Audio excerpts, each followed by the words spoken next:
Okay? Laya ka na pala. Anong sadya mo?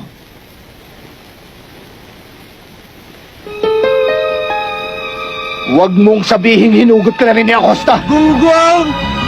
Barinig kita sa mukha eh!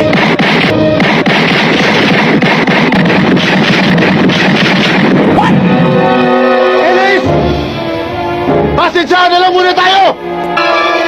Hayop ka! Wala kang utang na loob! Pero nagbabago ang panahon! Sayang naman ang presyo mo sa ulo! At isa pa! Ayoko nang bumalik sa kulungan! Sawag-sawa na ako! Hirap na ako sa loob! Ah!